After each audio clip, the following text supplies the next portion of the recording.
So I have a couple questions for you specifically, Gordo, because we're like, as you're bringing us through, this is a field that you've been looking into deeply for quite some time, and as you're bringing us through this, I would love to know, like, where you stand. Do you like with this specifically, and then just in general, where do you stand with? Because for me, when I think like, well, it seems like a human is not operating this thing. It seems like it's doing things that would rip a human apart, a plane apart, let alone a human. So I'm curious, like, to me, options. I just think of like, well, what could this be? First thing that comes to me is like, if this is truly legit, it could also be AI driven or Yeah. remotely Yeah. driven. And what are your thoughts on off planet? Like, what are your whole thoughts on that? Could this thing be off planet, and what might point to that? Or are you just staying neutral until further notice?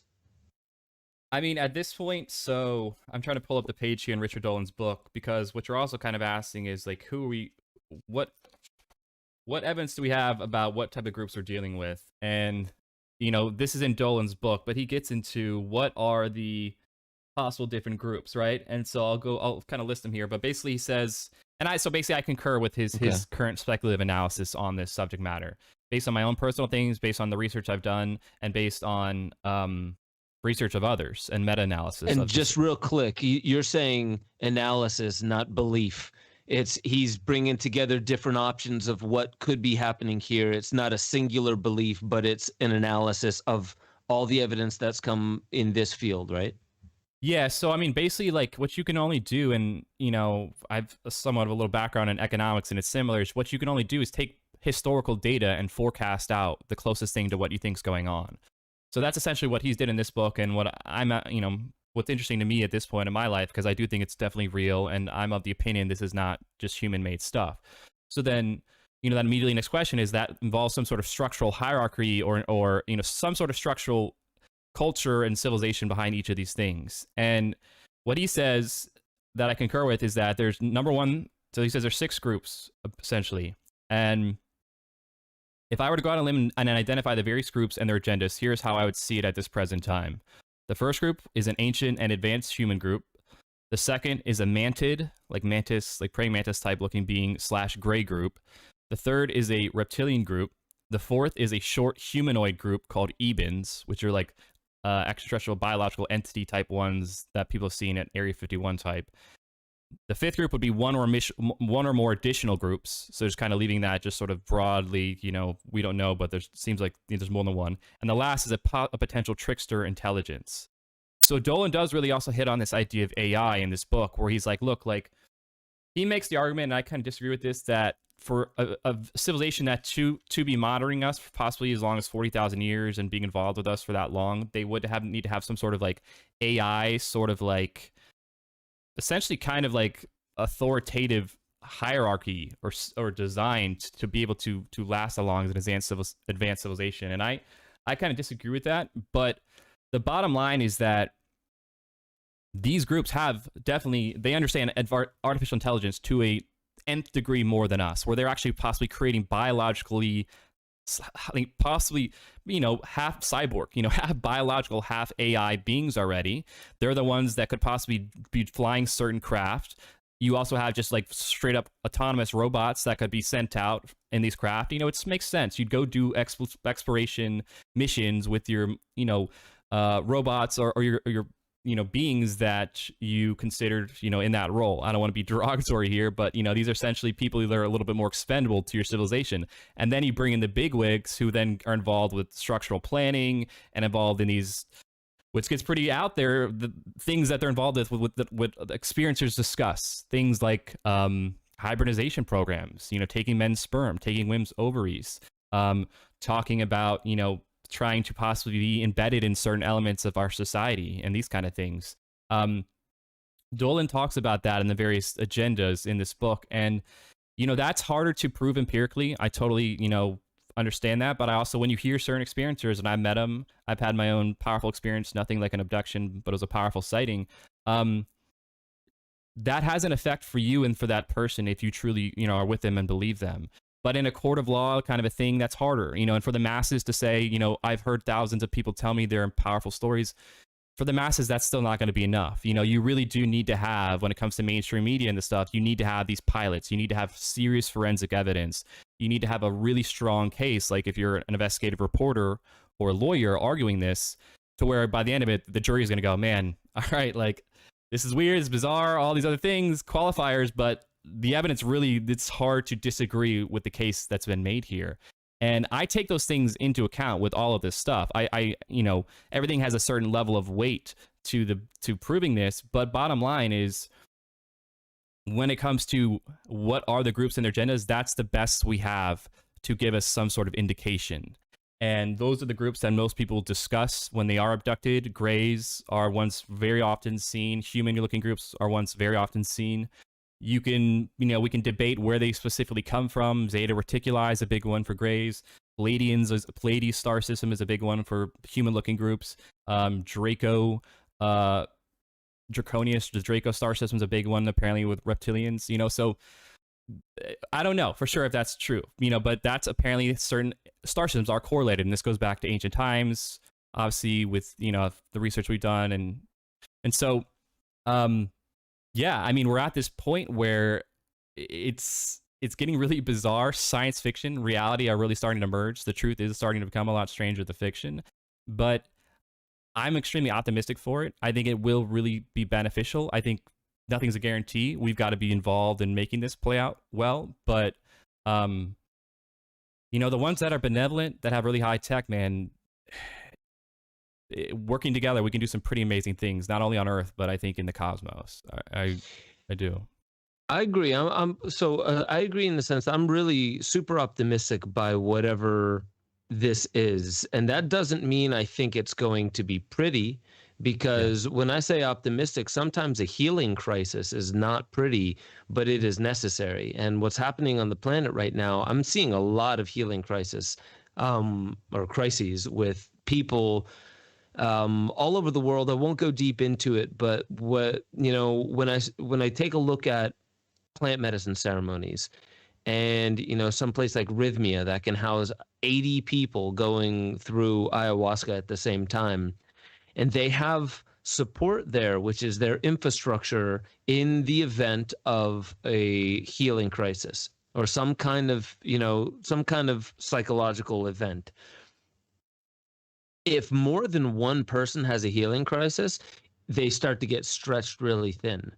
And maybe not specifically Rhythmia. I don't want to put that on them. But like what I'm saying is, for a healing crisis, one person wigging out really needs to be dealt with. And when a bunch of people wig out at the same time, you need a lot of infrastructure. So let's say if you need 5 people, or even just say 3 people, to really help one person having a healing crisis, then you may not even be able to just in ratio scale that the same way. Because imagine 1 million people losing their mind at the same time in one country. That's just unheard of. So the reason why I'm putting it this way is because the most we can do is assume that like what we're getting, we need to process, we need to balance, and we need to actually weigh what it is, like the information that we're getting, and understand that not all of it needs to be understood as we're watching this right now. Right. So it's okay to just watch this in disbelief. That doesn't mean you don't believe it. It's just you're suspending all belief. You're just watching it. And I get some people asking about like any thoughts on the Gnostic writings, like the Book of Enoch, Dead Sea Scrolls, possibility of UFOs being something like the Watchers or the Archons. So going to Richard Dolan's thought that this could be ancient. I think he said ancient humans, but it could be something that's just been around for quite some time. Somebody else mentioned in the Vedas, Matthew Simard said, I remember that people say Hindu Vimanas during Mahabharata wars could not only fly, but also go underwater. It's pretty interesting, and this is why I love going to the chat every now and then. Sometimes it could just be a little bit too meandering, but it brings up some good solid points that, in different fields of research, you start realizing that stories like this are not brand new. They're only brand new to people who haven't heard them before. And that's why we're doing this, is really bringing information out. This is a historic time. Regardless if you believe what's going on or not, this is still a historic time, because 60 Minutes, a national and, let's say, a global disclosure coming in June, regardless of what it means, is a momentous time. And so I know even people that do not believe, they're like, but it means something. There's some meaning to why now. Like, why is this coming out now? And I think we should address, we were talking before the podcast. I have a friend who, she's an amazing person, one of the happiest, optimistic, great people I know. But she's very into this issue as well and believes, but she has a very different perspective about this that's very, very, she's very dystopian in a lot of ways. She's very concerned about this and about, in general, kind of the possibility of an end time scenario. And to the point where she's afraid to possibly bring a child into the world. She's recently married and afraid to. And I had a really long, and I empathize with that in a lot of ways. And, it's hard to ever know, like, how you gain your perspective of something. It could have been a book you read, a movie you watched, somebody, a friend in your life that you talked with a lot at, parties or social gatherings. But, as I've gotten older, I've really learned to appreciate how malleable we really are on all levels. And I think this is a Copernicus moment. This is a Galileo moment. It really is, where people have been very hardwired, neuroplastically speaking, where they've got a really strong wiring that now all of a sudden is being challenged to be ripped apart and forced to be rewired. And that can cause serious anxiety. That can cause serious psychological stress on people. And I don't, take that lightly. And I think this is something that obviously the powers, people in control of this, I hope that's a big part of what they're taking into account, not just the, weaponization of this stuff.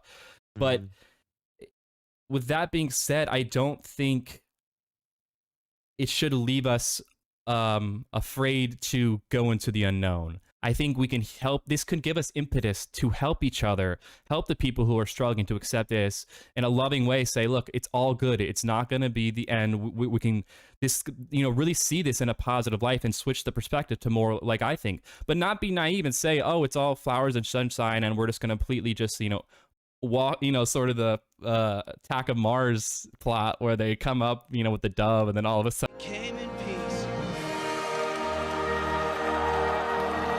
We come in peace. We come in peace.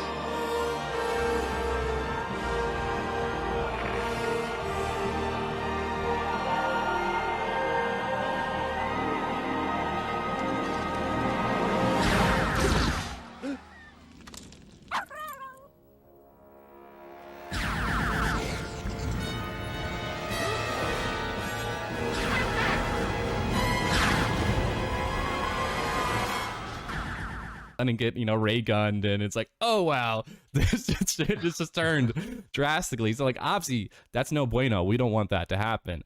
But I do think, look, this is all about pros and cons and weighing the net benefit, right? Does the net benefit of the people and the masses knowing about this outweigh the cons of keeping this secret? I think at this point, for sure. And you can make a lot of arguments why, like, this, I won't go through all of them, but like the technology, the energy, the closure they can give to spiritual ideas and ancient historical things like you're talking about, to say like, yeah, that was actually for sure legit. Here's a video of us when we were there or something. We don't know the length of forensic evidence they can give us to verify these ancient texts. And like overall, that's going to cause some discomfort for sure. But just like you said, you got to purge first. You got to puke and poop and get it all out before you can then be at homeostasis and thrive and go to the next stage. And that's what we all want for humanity. And look, I've become very wary to not be like, look at them like gods and like we shouldn't do anything and just sit around and not worry about anything until they arrive. Like, I think there's very much a give and take going on right now. The more we get our act together, the more we take steps to allow a dialogue to occur, the more they can work with us. And it gets kind of Star Trek, then you go, oh, it sounds like the Prime Directive. Like, I'm the other opinion. There is some truth to that. Maybe it's not exactly the same as a Star Trek, but we know, like, when we go to indigenous cultures on this planet that have never had human contact, we know about cargo cults during World War II. We know about, tribes dressing up like soldiers and making planes out of straw to mimic them because they thought they were gods, because this technology seemed like magic. We know the tribes in Brazil, when we contact them, they steal the bananas and they look like they're ready to throw a spear at you at the same time. It's very just like, so we're kind of at that. We're kind of like these indigenous with this, and they're like, look, we don't want them to, we've already shot at them. So like, they know we're not afraid to, but we're, that's a big part of, thinking about it from their perspective. Make sure y'all head over to benjosephstewart.com, become a member. You'll have access to the growing library of deeper dives where I talk about all the stuff that I really can't talk about on YouTube. Make sure you get involved in the Discord chat. That's where a lot of the conversation is happening, talking about new theories, being able to interweave into the greater conversation that is how we awaken infinity. That's our highest potential. And I just want to remind you, you are the most powerful technology ever known to creation. Wield it like an artist with a conscience.